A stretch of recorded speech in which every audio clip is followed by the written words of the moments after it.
when Ethan Cole, a self-made millionaire, told Ava, "It's over."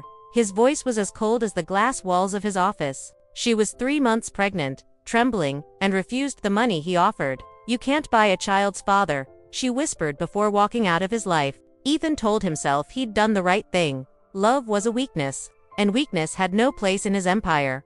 But 2 years later, fate had a cruel sense of humor. At a charity event, Ethan stopped mid-speech when he saw her standing in the crowd, holding a little boy with his gray-blue eyes. The microphone slipped from his hand. For the first time in years, the man who could buy anything felt completely powerless. And in that moment, he realized, some losses can't be rebuilt with money. Ethan Cole had built an empire from nothing, 50 floors of steel, glass and ambition. At 36, he was the youngest self-made millionaire in New York. His face was on business magazines. His name whispered in boardrooms. But inside, he carried a silence no money could break. That night, the charity gala glittered like every dream money could buy, chandeliers dripping with diamonds, champagne bubbling in crystal glasses, laughter floating through the hall. Ethan stood at the podium, delivering a speech about second chances for children without homes. Irony burned in his throat. He was a man who funded orphanages but had abandoned his own child. Then he saw her daughter Vareed, the one woman who had ever seen him as a man. Not a brand. Her brown hair had grown longer, tied loosely as she held a small boy against her shoulder. The child's little fingers gripped her dress. His eyes, gray-blue, mirror images of Ethan's own, stared back with innocent curiosity. The room blurred. Ethan's voice cracked mid-sentence, words falling apart like his breath. People clapped politely, assuming he was moved by emotion, but his chest tightened for an entirely different reason: guilt. After the speech, he moved through the crowd, every step slower than the last. When their eyes finally met, Ava didn't flinch. She stood still, calm but guarded, like someone who had rebuilt herself, brick by brick, after a storm. "Hello, Mr. Cole," she said softly. "Not Ethan. Mr. Cole." The distance in her tone cut deeper than any insult. He tried to smile, but his throat closed. "Ava, you look different," she interrupted. "Motherhood does that." He looked at the boy. "He's my son," she said firmly. "And no, you don't get to ask more than that." Her voice was steady, but her hands trembled just enough to show she still remembered. For 2 years, she had lived with the memory of the man who once said he couldn't be a father, that his empire couldn't afford distractions. Ethan swallowed hard. "Ava, please, can we talk?" "There's nothing left to say," she replied. "You made your choice. I didn't know how to be human," she finished, her voice trembling now. "You didn't even try." The little boy tugged her sleeve. "Mommy, who's that?" Ava smiled faintly. "Just someone from the past, sweetheart." The word past hit Ethan harder than any deal he'd ever lost. He watched her leave, the child's tiny hand in hers. The sound of their footsteps echoed in his mind long after the gala music resumed. Every instinct told him to let her go again, but something inside him refused. For years, Ethan had lived for profits, deadlines, and power. But seeing that boy, his boy, made him realize what he had truly lost.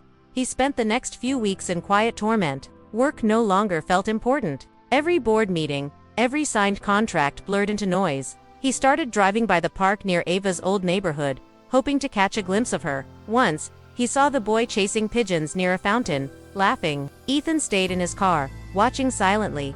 That laugh, free, honest, and alive, was something he'd never known as a child. His father had been a man of wealth but not warmth, a man who taught him that love made you weak. Ethan had sworn to never repeat that mistake, and yet, he'd done something worse. That night, he returned to his penthouse. For the first time, the view of Manhattan felt meaningless. The silence in his home was unbearable. He poured a glass of scotch. But even that couldn't drown the sound of his son's laughter. He picked up his phone a dozen times, typing Ava's number, then deleting it. What could he even say? "I'm sorry. I was wrong. I want to know my son." Words felt cheap for the weight of what he'd done. 2 weeks later, he gathered the courage to visit her apartment. When she opened the door, she looked shocked but not surprised, as if she had expected him to eventually come. "I don't want money," she said instantly. "I know," Ethan replied. I need to talk." Her hesitation lasted only a second before she nodded. The boy was asleep in the next room. Ethan glanced at a small painting on the wall, the 3 of them, unfinished. The faces were soft, dreamlike, painted from memory. "You kept that," he whispered. Ava's eyes softened. "It was supposed to remind me of who you were before you became him." Ethan sat down, head in his hands. I was scared, Ava. My father left when I was 5. I thought money could fill the space love leaves behind. I was wrong. She crossed her arms, silent. I don't expect forgiveness, he said. I just want a chance to know him, even if it's from a distance. Tears filled her eyes. He doesn't need another promise that breaks. Ethan, if you come back, it has to be for real. He nodded, voice breaking. Then I'll earn it. That night, as he left, the sound of his son's soft breathing reached him through the hallway, and for the first time in years, Ethan Cole, the man who had everything, felt poor. Ethan returned the next morning, no flowers, no expensive gifts, just a quiet determination in his eyes. Ava didn't expect him to show up, especially not at 8 a.m., standing outside a small art studio with a paper cup of coffee in each hand. I remember you liked caramel, he said. Handing one to her, she hesitated, then took it. Ethan, you don't have to do this. I know, he said softly, but I want to. He looked around. The walls were covered with her paintings, soft skies, empty benches, a woman holding a baby near the ocean. Every painting told a story of solitude and strength, and in every single one, he saw pieces of himself, or rather, the version of him she'd once loved. A small voice broke his thoughts. Mommy, who's that man again? Ava turned. Her son, Noah, stood in his pajamas, hair messy from sleep. Ethan smiled gently. Hi, Noah. Noah looked at him curiously. Do you like dinosaurs? Ethan blinked, then chuckled. I used to, but I forgot all their names. Noah grinned. I can teach you. That moment, so pure, so innocent, shattered the invisible wall between them. Over the next few weeks, Ethan began visiting the studio quietly, helping Ava with errands, painting shelves, sometimes just sitting while Noah played. There was no grand apology, no over-the-top gesture, just quiet consistency, something Ava had never seen in him before. One evening, as they closed the studio, Ava watched him tie Noah's shoelaces. The sight pulled a tear to her eye. Ethan noticed. Are you okay? He asked. She nodded. I just never thought I'd see this version of you. He smiled faintly. Neither did I. But not everything was easy. The past lingered between them like a shadow. Sometimes, when Ethan reached for a brush, Ava's hand would freeze, the memory of old pain surfacing again. He never pushed. He waited. Flashback 2 years earlier, when Ava had told him she was pregnant.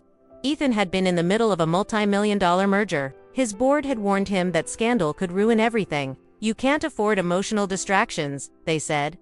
That night, he told Ava to forget him. She had cried, begged him to think, but he had already chosen power over love. Now, standing beside her in a humble studio that smelled of paint and hope, he realized what a fool he'd been. As weeks turned into months, small miracles began to happen. One afternoon, Noah fell and scraped his knee while playing near the studio. Ethan panicked, running to him faster than he'd ever run for any deal in his life. He lifted the boy, whispering, "You're okay, buddy, I've got you." Ava watched, her heart tightening. She saw a man who once feared love now trembling over a child's tiny wound. That's when she realized he wasn't pretending, he was changing. That night, Ethan drove them home. After dinner, Noah had fallen asleep in the back seat, his little hand clutching a toy car. The city lights shimmered outside the window. "Thank you for trusting me today," Ethan said quietly. Ava turned to him. "I didn't trust you. I trusted what I saw in your eyes when he fell." Their eyes met, a long, unspoken silence filled with years of pain, love, and almosts. Days turned into a rhythm. Ethan dropping by, helping Noah build toy towers, cleaning brushes, or simply sitting beside Ava while she painted. He never brought up the past, not until one rainy night when they were closing the studio. Ava asked softly, "Why now, Ethan? Why after all this time?" He looked at her for a long moment. "Because for the first time, I realized I don't want to build something people admire. I want to build something that loves me back." A tear rolled down her cheek. "You already had that once," she whispered. "I know," he said, "and I destroyed it. But I'll spend the rest of my life trying to earn it again." A thunder cracked outside. In that quiet tension, something shifted between them. Not forgiveness yet, but understanding. A few weeks later, Ethan asked if he could take Noah to the park. Ava hesitated, then nodded slowly. He bought a kite, the kind with bright red tails, and taught Noah how to hold the string. The boy laughed as the wind lifted it high. "Look, Mr. Ethan, it's flying." Ethan smiled, heartful, "Just like you will someday." When they returned, Noah ran inside to show Ava his kite. Ethan stayed at the door, drenched slightly from the wind. Ava looked at him, really looked at him, and for the first time in 2 years, she smiled. "You're different," she said. "I finally know what matters," he replied. She nodded slowly. "Then maybe we can start again." For him, he exhaled shakily. "For all of us."